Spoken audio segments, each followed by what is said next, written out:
Now to our latest Creative Corner series where we introduce you to an artist who finds her supplies along the lakeshore. There's a woman from Moose Lake who creates animal figures from driftwood.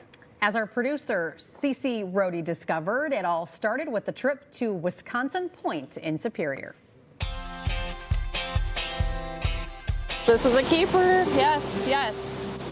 It's just got really nice fur-like tendencies, so it could be, again, like a shoulder of a big animal.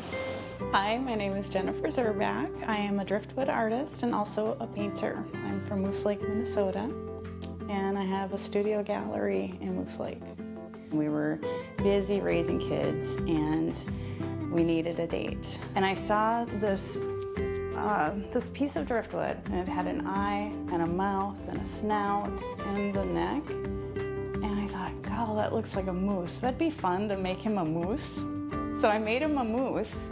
By the time he got back, I had 12 pieces of driftwood all put together in the sand, and I was like, what do you think? And I was laughing, so I just thought it was funny. And he's like, oh, that's so great. And he was so enthusiastic. He's my biggest fan. So this is how I started. I've got bins here that have knots in them. You see that? And these would be my eye starter pieces.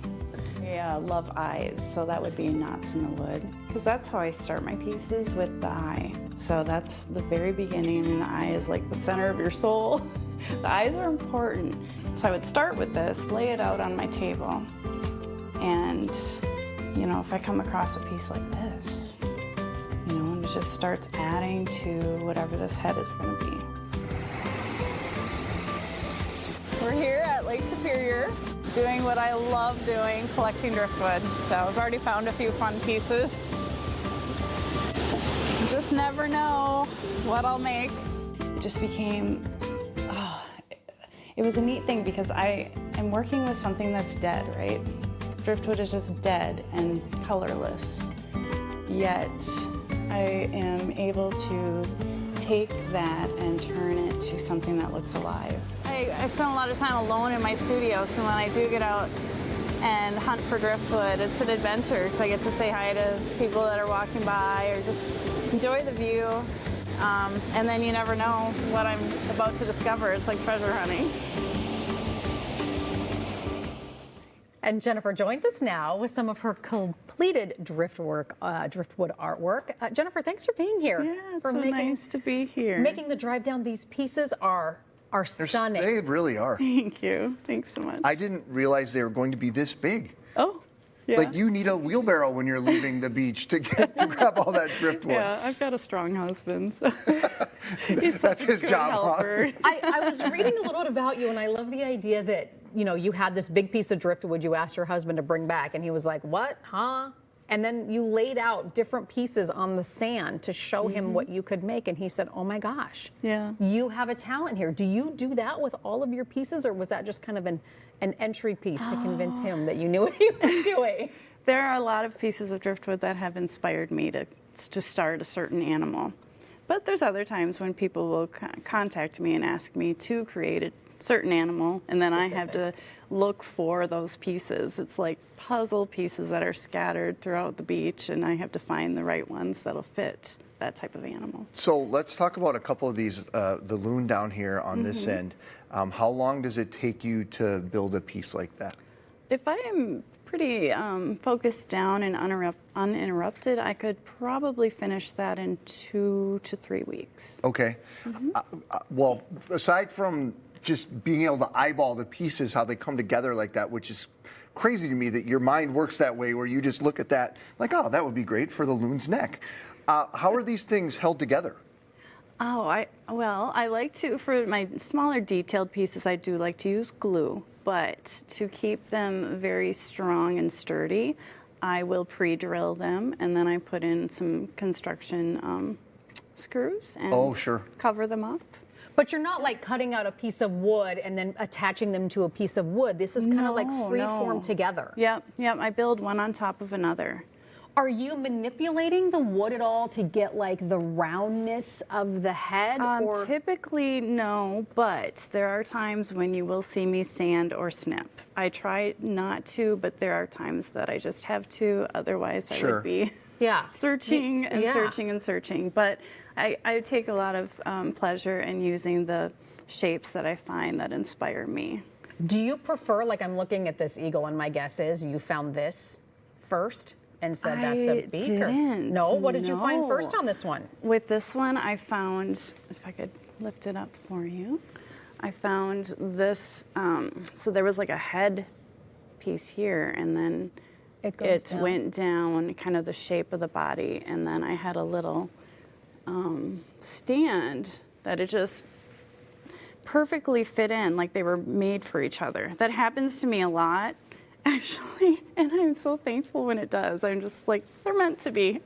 This may be a dumb question, but are there rules about being able to take driftwood away I did from? ask. Yeah. I was on another program, and I thought, boy, I better ask before I broadcast that I do this. And so I asked the City Parks and Rec department, Yeah. and they said, we are not concerned. It's They're the probably least of glad our it's less concern. work for them, right? And we You're were- doing them a favor. We were talking about the driftwood, and I mean, do you ever look at the pieces and go, oh my gosh, this must, where did it come from? Right. How long has this piece been in the water? Some are Right. super smooth, others are like craggly, different types of wood, but you've somehow effortlessly like weaved them all together to create just these gorgeous, animals. Talk Right. about this guy right here. This They is a each have horse. such a story of their own. It is. This piece, if you go on any of my social media, I show what this started as, and it was just one curved board-like piece with a hole in it.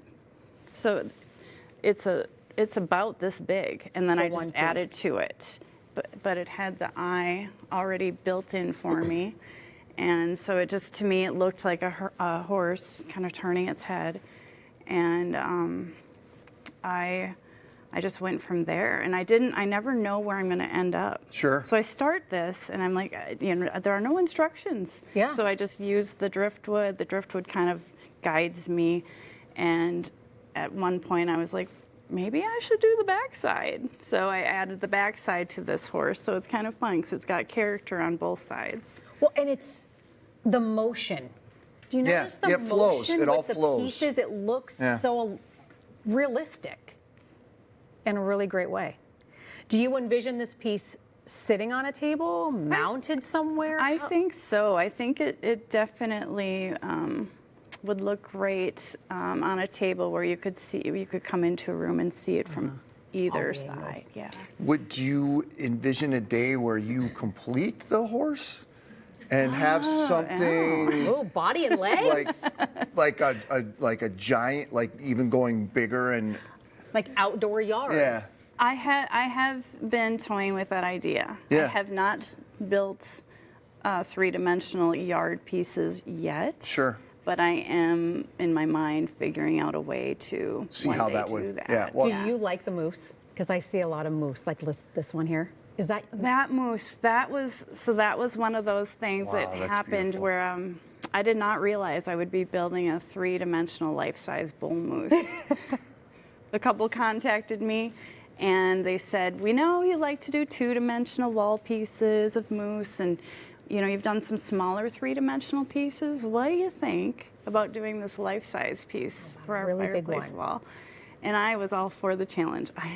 Yes, I want to do that. I want to figure it out. And believe me, it took some figuring out because he had to fly from Colorado to Duluth with this in his little airplane.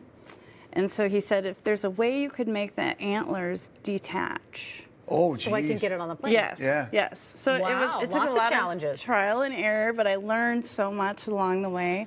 And I am so glad that I have done that. And I'm actually starting a new one. That's exciting. Yeah. We'll have to follow along on your social media and check it out as we go. Yes. Jennifer, thanks so much for stopping by. Thank you Appreciate it. so This much stuff for is having so me. cool. It was so fun. We'll post a link to Jennifer's website on minnesotalive.com. And if you know a creative person we should meet, send CC an email, ccrody@kstp.com.